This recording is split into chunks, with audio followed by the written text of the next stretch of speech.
ప్రతి వ్యక్తికి దీవెనకరం.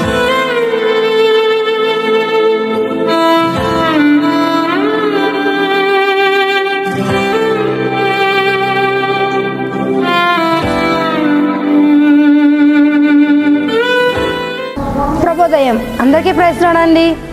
జీవనాన YouTube channel వీక్షకులకు, అమ్మ టీవీ యూట్యూబ్ ఛానల్ వీక్షకులకు ప్రభునందు మీ అందరికీ ఈస్టర్ శుభాకాంక్షలు తెలియజేస్తున్నాము. దేవుడు మిమ్మల్ని దీవించి ఆశీర్వదించి యేసుక్రీస్తు ప్రభువారు ఎలా పునరుత్థానమయ్యారో అట్టి శక్తితో దేవుడు మనల్ని వాడుకున్నుగాక. ఆమేన్. ఈ దిన వాగ్దానము చదువుకుందామండి. యోహాను సువార్త 20వ అధ్యాయము 15వ వచనము. యేసు, అమ్మ ఎందుకు ఏడ్చున్నావు? ఎవరిని వెతుకుచున్నావు? ఈ ఉదయకాల సమయంలో ఈ ప్రశ్న దేవుడు నిన్ను నన్ను కూడా అడుగుతున్నారండి. ఎందుకంటే ఈ సందర్భం చూసుకుంటే యేసుక్రీస్తు ప్రభువారు చెప్పారు ఏమనంటే, నేను మరణించిన 3వ రోజు తిరిగి లేస్తాను అని. కానీ ఆ కాలపులో ఉన్న స్త్రీలు, శిష్యులు ఏమనుకున్నారంటే, స్త్రీలు పెందల కాడ లేచి యేసుక్రీస్తు ప్రభువారిని ఎంతగానో ప్రేమించిన స్త్రీలు కనుక యేసుక్రీస్తు ప్రభువారి యొక్క సమాధి దగ్గరికి వెళ్ళి ఆయనకి శరీరానికి పరిమళ ద్రవ్యాలు వేద్దామనే ఉద్దేశంతో వెళ్తారు. కానీ తీరా చూస్తే యేసుక్రీస్తు ప్రభువారు చెప్పిన మాట అక్కడ ఖచ్చితంగా నెరవేరుతుందండి. దేవుడు చెప్పారు కదా, నేను 3వ రోజు తిరిగి లేస్తాను అని. కాబట్టి అట్రీతిగానే పునరుత్థాన శక్తితో యేసుక్రీస్తు ప్రభువారు సమాధి ఖాళీ చేయబడింది.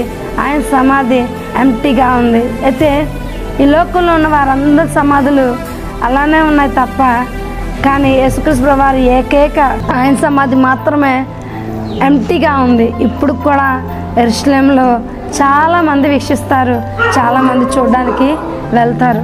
అయితే ఆయన సమాధి ఒకటే ఎంప్టీగా ఉందండి.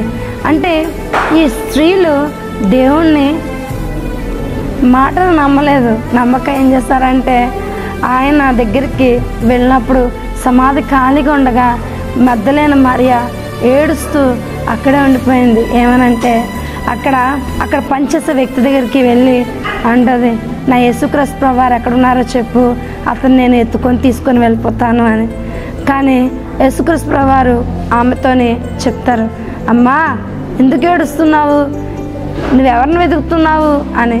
ఈ ఉదయకాల సమయంలోనే అప్పుడు ఆమె అంటది, అయ్యా నేను యేసుక్రీస్తు ప్రభువారిని వెతుకుతున్నానంటే అప్పుడు పేరు పెట్టి ఆయన పిలుస్తాడు, మగ్దలేనే మరియా అని.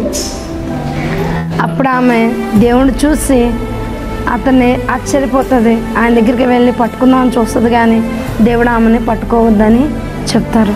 ఈ ఉదయకాల సమయంలో దేవుడు కూడా నేను అడుగుతున్నారు ఏమనంటే, ఎందుకు ఏడుస్తున్నావు? దేన్ని వెతుకుతున్నావు? ఈ ఉదయకాల సమయంలోని చాలాసార్లు మనుషులైన మనము బిల్డింగ్స్ కొందామను, డబ్బులు సంపాదిద్దామను, అది లేదను ఇది లేదను ఏడుస్తూ ఉంటామండి. అది కావాలని ఇది కావాలని వెతుకుతూ ఉంటాం. ఎందుకంటే మనుషులు కనుక పేరు కావాలి, ప్రఖ్యాత కావాలి, డబ్బు కావాలి, ఆస్తులు కావాలి, అంతస్తులు కావాలి అని చెప్పి అవి లేకపోతే ఏడుస్తాం, అవి కలగకపోతే వాటిని వెతుక్కుంటూ వెళ్తాం. కానీ మనం ఎవరిని అది వెతకవలసి ఉన్నదంటే దేవాతి దేవుడైన యేసుక్రీస్తు ప్రభువారిని మాత్రం మనం వెతకవలసి ఉన్నదండి. ఆయన వెతికితే చాలు. ఆయన వెతికిన వారికి ఏ మేలు కొద్దువై ఉండదని దేవుని యొక్క వాక్యలేఖనాలు చెప్తున్నాయి. దేవుడు గొప్ప మేలుతో మనల్ని దీవిస్తాడు, గొప్ప మేలుతో మనల్ని ఆశీర్వదిస్తాడు, గొప్పగా మనల్ని దీవిస్తాడు. ఆయన వెతికితే చాలు దేవుని రాజ్యంలో మనం ఉండగలుగుతామండి. కాబట్టి ఉదయకాల సమయంలోని ఆయన వెతికితే చాలు గొప్ప మేలు మనకి కలుగుతుంది. కనుక ఆయన వెతుకుదాం. ఈ లోకంలో ఉన్న వాటిని, లోకంలో ఉన్న ఆశలను మనం వెతికితే దానివల్ల ఎటువంటి ఉపయోగం కూడా లేదు. అది దొరికితే సంతోషపడతాం, దొరకకపోతే ఏడుస్తాం. కానీ దేవుని వెతికి వారిని ఎప్పుడు కూడా ఆయన ఒమ్ము చేయడు, మన ఆశలన్నీ కూడా భంగం చేయడు, మన ఆశలన్నీ కూడా నెరవేరుతాయి. ఆయనకి ఇష్టంగా ఉంటాం. అటు రీతిగా దేవుడు మిమ్మల్ని దీవించి ఆశీర్వదించును గాక. ప్రార్థన చేసుకుందాం. జిమ్గల దేవుడా, సజిమ్గల దేవుడానికి వందనాలు చెల్లిస్తున్నాం ప్రభా. అయ్యా తండ్రి, మీరు మా కోసం పునరుత్థాన శక్తితో లేపబడి తండ్రి కుడిపాశాన కూర్చుని ఉన్నారని బట్టి మీకు వందనాలు చెల్లిస్తున్నాం. నీ ఆత్మతో మమ్మల్ని అభిషేకించండి అయ్యా.